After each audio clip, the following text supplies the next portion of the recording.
Society leaders have warned that the continent must not sign any pathogen access and benefit sharing annex to the WHO pandemic agreement unless it guarantees legally binding benefit sharing, cautioning that a weak deal would formalize the iniquities exposed by COVID-19 for a generation.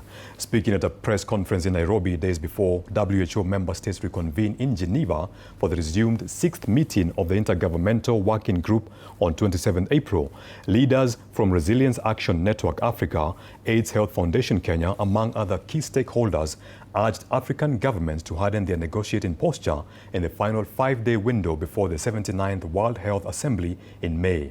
The leaders also urged the government to encourage local investors to produce medical products instead of importing them. By the end of the year, Kenya will most likely have attained ML3. ML3, WHO is important, so that commodities made in Kenya can actually be exported and used any part of the world.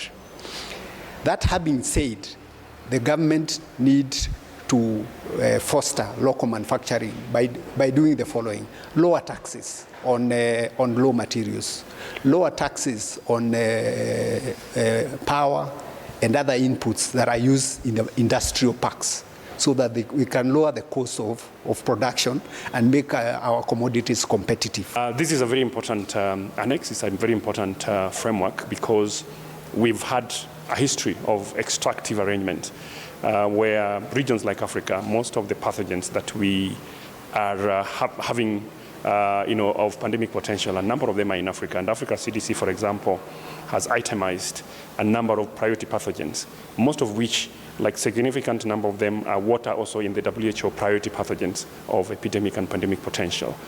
The bulk of them are endemic in Africa. Yet a few that have vaccines, those vaccines are not from Africa. But you wonder, how did the people who made the vaccines that are stockpiled either in Europe or in US and other global north countries, where did they get the pathogens? They got them from Africa without compensation, without rewarding the countries that avail those pathogens for them to be able to make the countermeasures.